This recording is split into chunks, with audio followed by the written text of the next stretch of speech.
Hello, love. Welcome to Transmission Tuesdays here on the Libran Key, messages of a cosmic or galactic, intergalactic nature for the highest and the greatest good of what I refer to as the ELSH collective. Empaths, Lightworkers, Starseeds, Healers, awakened and awakening souls. Know that if this message has found you and or if you have found it, there is something here for you. That is always the intention that I put into these messages. Thank you, family, for being here, for supporting this channel. Sending you so much love wherever you are. And if you are new here, a big loving and warm welcome to you. Archangel Raphael coming through for this Transmission Tuesday's message along with the Eagle Spirit. This is coming off of, I can't remember if it was the last message or the second last message that we had come through with regard to a compromised will or a compromised solar plexus willpower center, especially as empaths. But we're extending this beyond that right now to really bring in healing. A return to wholeness is what I'm hearing of the willpower and the will center, okay? Healing of the compromised will is what I heard, but they're also bringing in here a play on words. Uncompromising as being stubborn. So it's funny because sometimes when we think in terms of opposites, it's not exactly what we want it to be in terms of what we're expressing.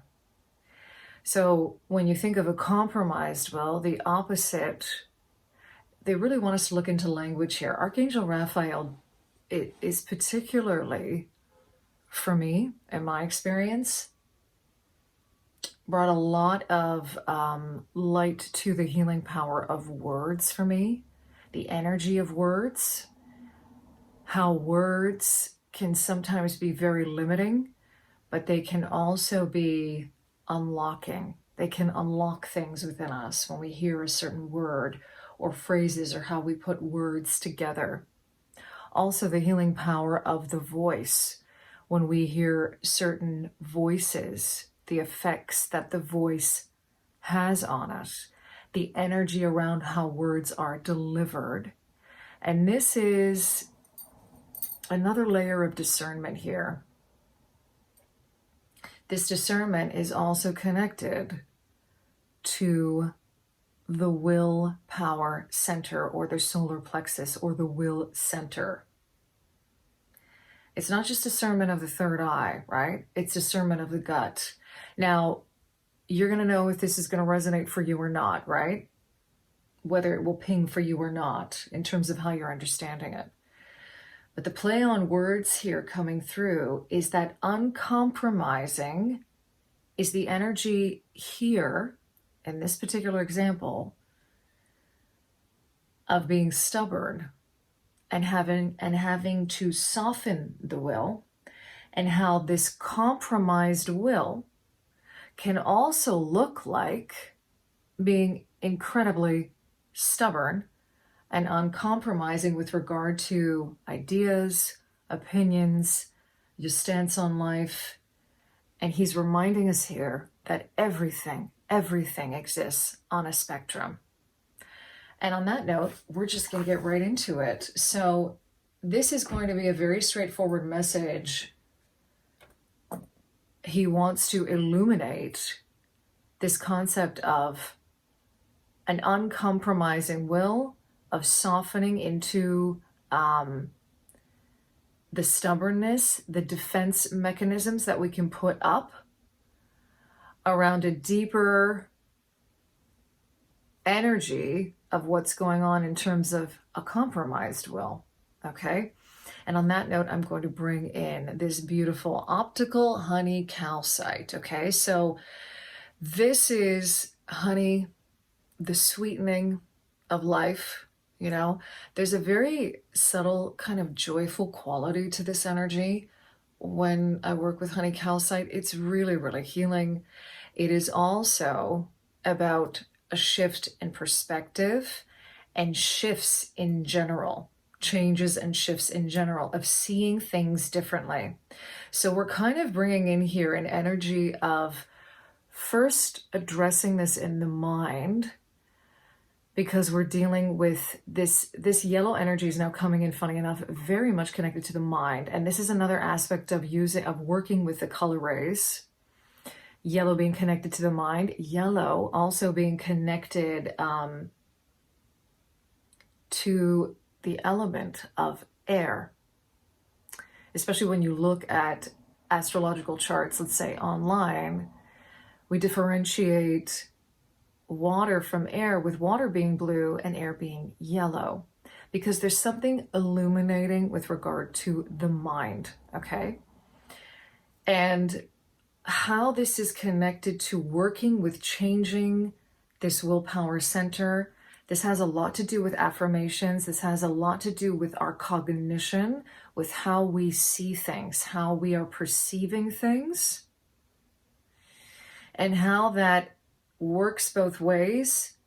So how are we perceiving things in order to shift this energy, right?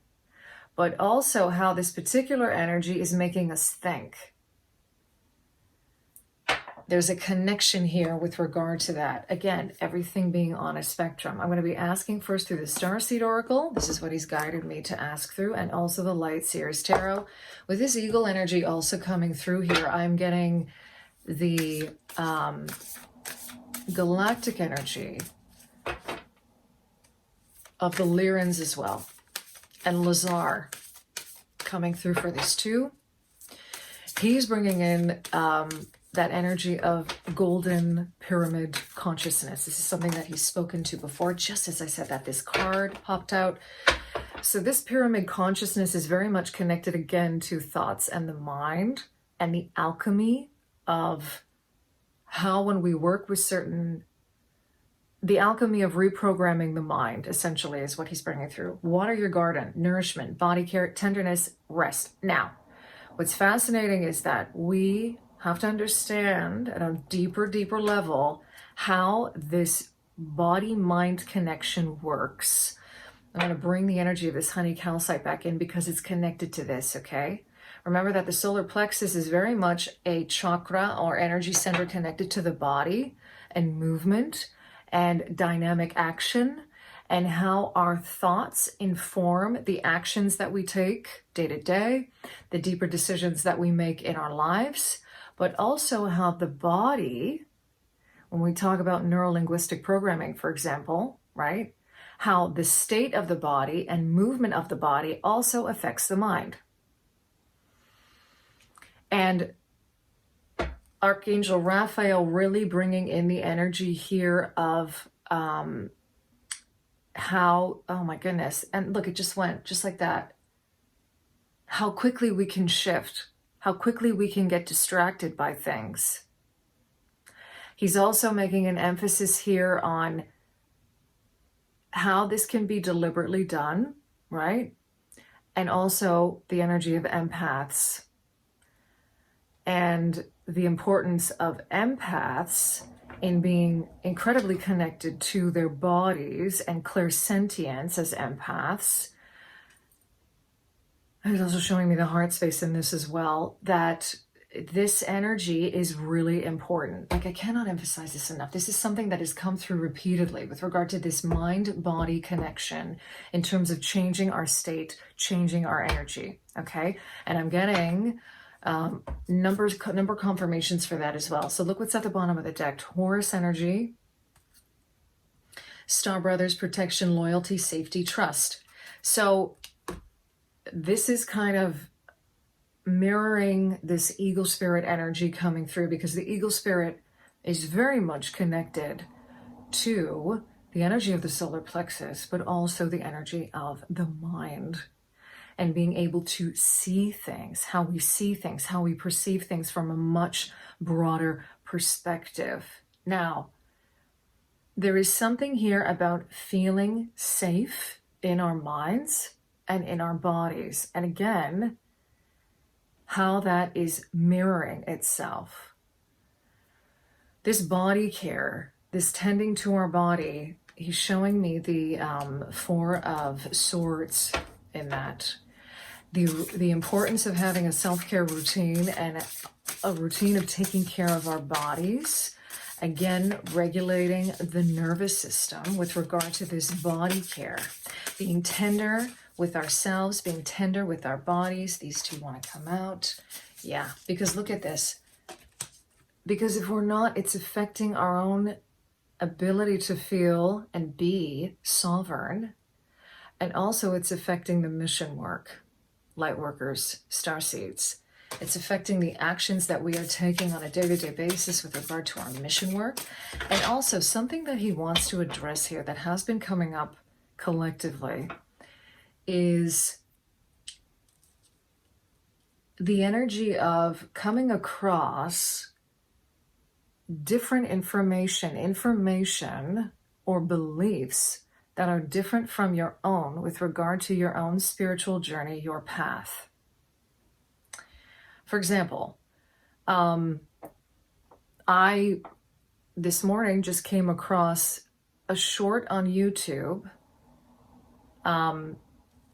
from a person who essentially, like, the you know, and this is another thing that happens. There's a lot of clickbait out there, right? And there's a lot of like, I'm going to throw up something really quick on the screen to catch your attention. And it can be, oh my God, it's like he's showing me it's like another form of programming. Okay. Now, here's the thing though. Everyone is entitled to what they believe in on their spiritual journey. Okay. And there are interpretations of that. And you always have to go based on what resonates with your heart and your soul. So I came across a short this morning, and the little, message on screen was ditch tarot, ditch tarot. And in this particular short, the person who was speaking proceeded to say that if you're relying too much on tarot to make the decisions for you, that's not a good thing because you are a sovereign being. How exactly is that related to ditching tarot?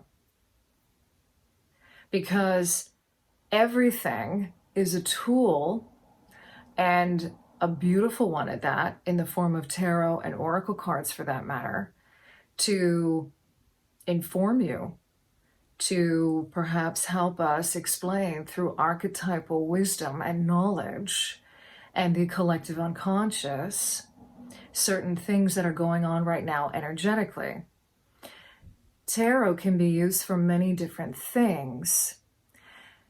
We have these traditional associations with tarot with regard to it being divination and this idea of seeing the future, right? But that is, if you're just looking tarot in that way, right, you're pigeonholing it in terms of what it can do for you and what it can do for all of us collectively, right? In every situation, whether it's a pendulum, whether it's tarot cards, whether it's you going to a healer, whether it's you listening to someone like me here on YouTube within the ethers, okay? Guides, energies that you're working with. At the end of the day, it is always entirely up to you. And it always needs to feel in alignment with your sovereignty. And it always needs to be in alignment with free will, okay? Now, I'm not going to get into the bigger discussion here of whether one is causing harm to another or themselves, because it's an entirely different, discussion to have with regard to this. Obviously, free will, for me, is a matter of responsibility and accountability as well. So again, free will doesn't mean just do whatever you want, because remember that there's accountability and responsibility involved in all of that. And there's a reason why we are at a point on this journey, this path of evolution of Momma Gaia, and why we are here to redress a balance, okay? Anyway, I don't want to get into that because that's a whole off topic. But the thing is, you're going to be coming across on your spiritual journey people with differing opinions from you, and that's fine. As long as they're not causing any kind of harm or, trying to perpetrate some kind of ill manipulation. And as long as you're also able to have an open discussion with people about this sort of thing, we should be able to at this point, especially if we're coming from a place of unity consciousness, right? But I also find you have to be discerning, right? Because especially with people who are new to, or souls who are new, who are just kind of coming online to all of this stuff, and perhaps working with tarot, and it's really doing them so much good to see a short like that come up, just ditch tarot, and then not to actually hear what the person is saying, right? It can be conflicting, I think, is what I'm trying to say. So giving that as an example, with absolutely no offense to this person who was saying that, right? But, you see the thing and then you look at, and I know this happens all the time. It's like you see the title of a video and then you click on it and the title has nothing to do with the video. And you see the little message come up on the screen and the message has nothing to do with the video. It's another tiny little example of how we need to be discerning, right? And also how we need to also practice non-judgment when it comes to these kind of things happening, okay? So much of this, I bring all of this up as an example to come back to the energy, our own energy and the body, and being discerning through our body, understanding what this discernment is for us. And so much of this comes back to trust in ourselves and trust, feeling safe in our body. And so much of that at a very, very baseline foundational level has to do with how are you nourishing yourself, okay? Temperance coming out, just as I say that, right? This alchemy of nourishment is what Archangel Raphael is saying. What's really interesting is that traditionally, obviously we see this image of an angel here, right? This angelic energy coming through, this light and dark. It almost feels like we're looking at the moon and the sun here, but I'm also seeing phases, Understanding that the body is also going through different cycles and transitions as well. And through the ascension process, we're also experiencing a lot of different bodily changes. And this is one of the reasons why it's so important to water your garden and tend to your body, making sure you give yourself a lot of extra rest. Also, the energy of getting a good night's sleep. Believe me, I am also someone who struggles with this because of just the way that my work schedule is currently. It can be very difficult for me to get like a good, decent night's rest. I always make the intention though, as much as I can. And throughout the day, when I have moments to take care of myself and my body, I tend to that, right? And funny enough, he's also showing me this exists again on a spectrum. So it's not just rest. It's not just having downtime. And that's going to be different for everybody, by the way. Because, as a flippin' generator, like I have a pretty high threshold when it comes to, I am going to get to that generator video. I'm going to get to it this week, okay? It's just been a lot on the go for me right now, personally, and I have not been able to tend to it. Anywho, what I wanted to bring up with this is that we're dealing with angelic energy here, and traditionally, in the Rider-Waite-Smith, this angel in the Temperance card is Archangel Michael. And what Archangel Raphael is also bringing through here is the importance of healthy boundaries. But I really feel Archangel Raphael also coming through for this in this particular card, because Temperance to me is alchemy. It is the number 14. It reduces to a 5. That is the energy of Mercury. That's the energy of alchemy. So how do you alchemize this, right? Paying attention to how we alchemize this is incredibly important. Paying attention how we are also, these two want to come out now. Yeah, more emphasis here on boundaries, okay? So 3 of Pentacles at the bottom of the deck. I'm hearing, who are you associating with? And is that, interestingly enough, even though this is Pentacles, I'm hearing, is that filling up your cup? Is that doing your body good? is what I'm hearing with that. Four of Pentacles in reverse, along with the Page of Swords in reverse. Okay, coming back to this body-mind connection again and feeling stable in the body, because with the Four of Pentacles in reverse, we're not. And with the Page of Swords in reverse, our mind can be all over the place, okay? It starts with the body. It starts with the body and healing with the body, okay? That's what this Temperance energy is bringing through here on behalf of Archangel Raphael as well, okay? Working with the energy of Cunning Calcite can be incredibly helpful with this. And also the pyramid consciousness that the Lyrans bring through is also a huge part of this. One thing that's really interesting about the Lyrans as a star family is how much they actually feel really good and have a really great relationship with the body, similar to the Venusians, okay? One of the things that the Lyrans have always showed me is the body as a temple and treating the body as such, okay?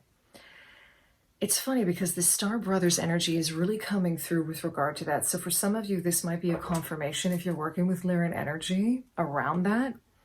The Lyrans also have a very good balance between masculine and feminine in terms of how that functions in the body. So working with those energies is really important. And this goes back to, exercise, movement, and rest, nourishment. How is that balancing itself within you? And understand that everyone's thresholds are different as well. Okay, so comparing, this energy of comparing, all right, is total crap, because each and every one of us are different. And though we might have similarities with some people, and that's great, and we resonate with that, coming back to this Three of Pentacles, right, with this synergistic work kind of thing, also understand that we're different, because this guy's up here, she's down here, she's on the floor. They're all at different levels, but they're all working in tandem. This is a card of synergy. Mind, body, spirit, working in tandem, being expressed through how we're feeling in the body, it being Pentacles energy. I'm going to end it there. We're making it a short one today, really, really simple, to remind you to do this, okay? Thank you to Archangel Raphael. Thank you to the Lyran energy for coming through for this, and the Eagle Spirit as well. I thank you for being here, spending your time and your energy with us in this space, and I'm sending you so much love wherever you are, in love and liberation always.